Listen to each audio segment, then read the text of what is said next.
இருக்கும் வணக்கம்ப. தமிழச்சியான சூழா கற்பது தமிழிலிருந்து. இந்த பதிவில் நாம் காண இருப்பது பிஜிடிஆர்பி தமிழ் பாடத்திற்கு உரியது. அதாக புதிதாக வடிவமைக்கப்பட்ட பாட அலகின்படி 6ல் இடம்பெறுகின்ற நவீன நாட முயற்சிகள் குறித்த கருத்துக்களை மாதிரி வினாத்தாளாக காண இருக்கின்றோம். சரிங்களா? வீடியோவை முழுமையாக பாருங்கள். நன்றி. வாங்க வீடியோக்குள்ள போகலாம்.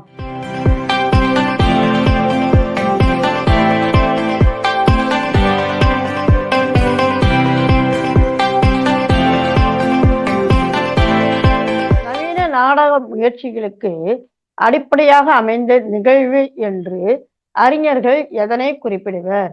காந்தி கிராம பல்கலைக்கழகத்தின் கலாச்சார மையம் நடத்திய நாடக பயிற்சி முகாம்தான் இந்த நவீன நாடக முயற்சிகளுக்கு முன்னோடி.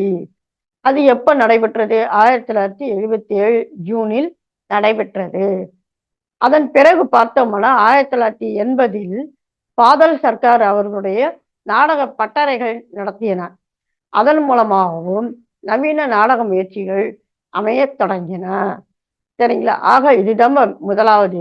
சரிங்களா? நன்றாக பார்த்து கொள்ளுங்கள். இது திண்டுக்கல் காந்தி கிராம பல்கலைக்கழகம். சரிங்களா?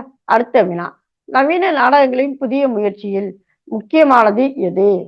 அரங்கங்களை புறக்கணித்து மக்கள் கூடுகின்ற இடங்களில் மக்களிடையே அமைப்பதுதான். அது எப்படி அப்படிங்கிறத இந்த அடுத்த வினா பாருங்களேன். நவீன நாடகம் என்றால் என்ன? அதாவது தியேட்டர் எனப்படும் அரங்கங்கள், மன்றம், கூடம். அப்ப ஒரு நால் வகையாகவோ இல்லை செவ்வக வடிவத்தில் அல்ல வட்ட வடிவத்தில் இருக்கின்ற அந்த அரங்கிலிருந்து அப்படியே மாற்றி மக்கள் கூடுகின்ற இடங்களில் மக்களிடையே நடத்தப்படுதல். அப்ப மக்கள் இங்க இருக்காங்க அப்படின்னு சொல்லிச்சுன்னா அப்படியே அவங்க இடத்திலே அந்த நாடகங்களை நடத்துதல். சரிங்களா? அதே போன்று உடல் மொழி வெளிப்பாடுகளில் புதிய மாற்றங்களை கொண்டு வருதல், ஒடுக்கப்பட்ட வாழ்வியல் மற்றும் சமூக சிந்தனைகளை காட்சிப்படுத்துதல், குறிப்பாக ஆன்மீகவாதத்தை எதிர்த்து பெண் குரல்களுக்கு அதிக அழுத்தம் தருதல். இதுதான் முக்கியமானது நவீன நாடகத்தினுடைய அம்சங்கள். சரிங்களா? அடுத்து மரபு நாடகம் தான் என்ன? அப்போ பண்டைய கூத்து முறைப்படி அமைந்தின்ற நாடகங்கள் மரபு நாடகங்கள் எனப்படும். நவீன நாடகங்களின் தோற்றம் எனப்படுவது 18ஆம் நூற்றாண்டின் பிற்பகுதி முதல் 19ஆம் நூற்றாண்டின் முற்பகுதி வரை ஆகும். அதாவது சுமார். சரிங்களா? நவீன நாடக இலக்கியத்தின் தந்தை என்று அழைக்கப்படுபவர் யார்? Henrik Johann இப்சன். அவர் யார் அப்படின்னாக்க நார்வே நாட்டை சார்ந்தவர். நாடக ஆசிரியராகவும் கவிஞராகவும் இருந்தவர். இவரே நவீன நாடக இலக்கியத்தின் தந்தை என்று அழைக்கப்படுகின்றார். சரிங்களா? அடுத்த வினா, நாடகம் பற்றி கூறுகின்ற முதல் நூல் எது? அகத்தியம் ஆகும். ஏன் அப்படின்னு சொல்லிச்சுன்னா நாடகம் என்னென்ன? பாட்டு, உரை, நடிப்பு ஆகிய 3 கலந்ததாக இருக்க வேண்டும். அதுதான் நாடகம். எனவே அது பற்றி கூறுகின்ற முதல் நூல் அகத்தியம். நாடக இலக்கண நூலை எழுதியவர் யார்? அல்லது நாடகத்திற்கு இலக்கண நூல் எழுதியவர் யார்? பரிதிமாற் கலைஞர். அவர் எழுதிய நூலின் பெயர் நாடக இயல். பரிதிமாற் கலைஞர்னு நமக்கே தெரியும். வி.கே. சூரிய நாராயண சாஸ்திரியார். இந்த வடமொழி பெயரைத்தான் அவர் தூய்மைப்படுத்தி தமிழ்படுத்தி பரிதிமால் கலைஞர் என்று விட்டிருக்கின்றார். சரிங்களா? அவர் எழுதிய நூலின் பெயர் நாடக இயல். நாடக கலையின் இலக்கணம் கூறுகின்ற நூல்களும் மிக முக்கியமானவை. தொல்காப்பியம், சிலப்பதிகாரம், நாட்டிய சாஸ்திரம் என்கின்ற நூல்கள். நாட்டிய சாஸ்திரம் பரதமுனி அவர்கள் இயற்றியது. சிலப்பதிகாரம் இளங்கோவடிகள், தொல்காப்பியம் தொல்காப்பியர் அவர்கள் இயற்றியது. சரிங்களா? அடுத்து உலக புகழ்பெற்ற நாடக வல்லுநர்கள் சிலரை குறிப்பிடுக. ஸ்டானிஸ்லாவ்ஸ்கி, மேயர்ஹோல்ட், குரோட்டோவ்ஸ்கி, பெர்டோல்ட் பிரக்ட், ஆர்த்தாட் ஆகியோர் மிகவும் புகழ்பெற்ற உலக புகழ்பெற்ற நாடக வல்லுநர்கள் ஆவார்கள். நவீன நாடக முன்னோடிகள் எனப்படுவோர் யார்?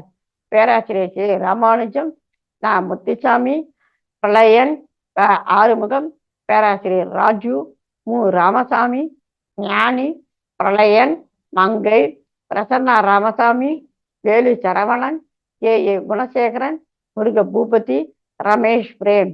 இப்ப இவங்க எல்லாருமே இப்ப நம்ம பார்த்தோம்ல நவீன நாடகம் ஒரு தியேட்டர் அப்படிங்கிறதுலேருந்து மாறி அப்படியே மக்கள் நிற்கின்ற இடங்கள்ல அப்படியே நாடகத்தை நடத்துபவர்கள். சரிங்களா? அதனால்தான் நவீன நாடக முன்னோடிகள் என்று அழைக்கப்பெறுகின்றார்கள். சரிங்களா? நவீன நாடகம் குறித்து பேசிய இதழ்கள் யாவை? ஒல்லிப்பாவை, வைகை, விழிகள், யாத்ரா, ஒன் பை ஒன், ஒன்றன் கீழ் ஒன்று. சரிங்களா? நவீன நாடக குழுக்கள் சில. இப்ப நம்ம முன்னோடிகள்னு சொல்லி பார்த்தோம். ஆனா அவங்கலாம் என்ன செய்றாங்க அப்படின்னா, ஒரு குழுக்களை உருவாக்குகின்றார்கள். அமைப்பினை உருவாக்குகின்றார்கள். அவை என்னன்னா, நிஜ நாடக இயக்கம்னு சொல்லி மதுரையில், பரீட்சா, வீதி, கூத்துப்பட்டறை அப்படின்னு சொல்லி சென்னையில், தளிர் அரங்கு என்று காந்தி கிராமத்தில். சரிங்களா? அதான் திண்டுக்கல் மாவட்டம். சரிங்க. இது ஒவ்வொன்ன பத்தியும் நம்ம வந்து அடுத்தடுத்து பார்த்தீங்கன்னா, கொஞ்சம் கூடுதலான கருத்துக்களுடன் நாம் காண இருக்கின்றோம்ப்பா. சரிங்களா? தமிழில் புதிய நாடகங்களின் வரவுக்கு ஆதாரமாக செயல்பட்டவர் யார்? கூத்துப்பட்டறை முத்துசாமி அவர்கள். சுமார் 40 ஆண்டுகள் அவர்தான் முன்னின்று இவற்றிற்கான வரவுக்கு ஆதாரமாக செயல்பட்டவர். சரிங்களா? அவர் பேரே கூத்துப்பட்டறை முத்துசாமி தான். சரிங்களா? பிரதிதான் நாடகம் என்றிருந்த நிலையில் உடலும் மனமும் இணைந்த லயம்தான் நாடகம் என்பதை வலியுறுத்தியவர்கள் யார்? பேராசிரியர் ராமானுஜம் மற்றும் ந முத்துசாமி அவர்கள். சரிங்களா? அடுத்து இளம் நாடக படைப்பாளிகள் எனப்படுவோர். அதாவது டெல்லி தேசிய நாடகப் பள்ளியில் பயின்றவர்கள் Rejin Rose, Arivazhagan, Thirunavukkarasu, Melody Tamilarasi, Chandramohan, Panchavan, G Ramasamy இன்னும் இருக்காங்க.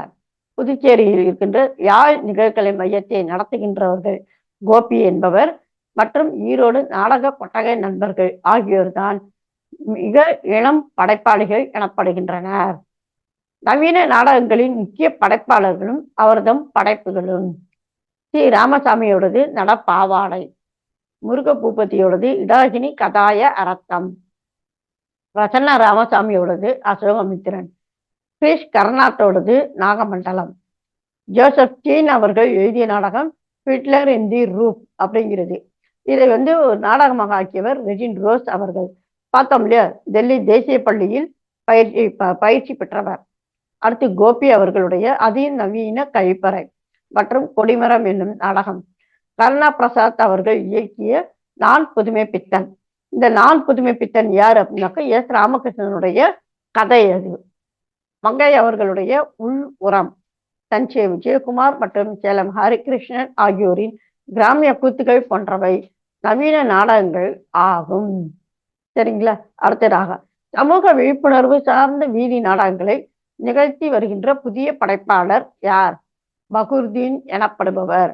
அவர் வைத்திருக்கின்ற அமைப்பின் பெயர் திணைநில வாசிகள். சரிங்களா? அவர் பாருங்க வீதி நாடகங்கள் தான் நடத்துவது. பெரும்பாலும் பார்த்தீங்கன்னா வீதி நாடகம் தான். தமிழ் நாடக முயற்சிகள் போன்று பிற மாநிலங்களின் நவீன நாடக முயற்சிகள். மோகன் ராகேஷ் அவர்கள் ஹிந்தி, விஜய் தந்தில்கர் மராத்தி, பாதல் சர்க்கார் வங்காளம், கரண் கிரிஷ் கர்நாட் மற்றும் பிரசன்னா ஆகியோர், அதாவது அவர்கள் வந்து கன்னட மொழி சார்ந்தவர்கள். சங்கரப்பிள்ளை அவர்களுடைய மலையாள மொழி ஆகிய பிற மொழிகளில் இருப்பவர்கள், பிற மாநிலங்களில் இருப்பவர்கள் இந்த மாதிரியான நவீன நாடக முயற்சியினை அவர்கள் மேற்கொண்டார்கள். சரிங்களா? மகேந்திர பல்லவன் இயற்றிய அங்கத நாடகத்தின் பெயர் என்ன? மத்த விலாச பிரகசனம். பிரகடனம் சொல்லுவாங்க, பிரகசனம் என்றும் கூறுவார்கள். அங்கதம் அப்படின்னாக்க சட்டையர்னு அர்த்தம்ப்பா. சரிங்களா? ஆக இந்த பதிவில் பார்த்தோமானால் நம்முடைய பிஜிடிஆர்வினுடைய அழகு 6ல் இடம்பெறுகின்ற நவீன நாடக முயற்சிகள் என்கின்ற அடிப்படையான கருத்துக்கள் இந்த பதிவில் நாம் பார்த்தோம்ப்பா. இது கருத்து பார்த்தோம்னா இந்த நவீன நாடக முயற்சிகள் இன்னும் நிறைய பேர் நிறைய முயற்சிகள் எடுத்திருக்கின்றார்கள். நாடகங்களை அரங்கேற்றிருக்கின்றார்கள். புதிய புதிய சிந்தனைகள். சரிங்களா? இதற்கான வினாக்கள் பார்த்தோம்னா அடுத்தடுத்த பதிவுகளில் விரிகின்றது இப்ப. சரிங்களா? அதே சமயம் இதனோடு தொடர்புடைய நாடகம் தொடர்பான பதிவுகளை இணைக்கின்றேன். அவற்றை இணைத்து படியுங்கள். மீண்டும் ஒரு புதிய பதிவில் சந்திப்போம். நன்றி, வணக்கம்.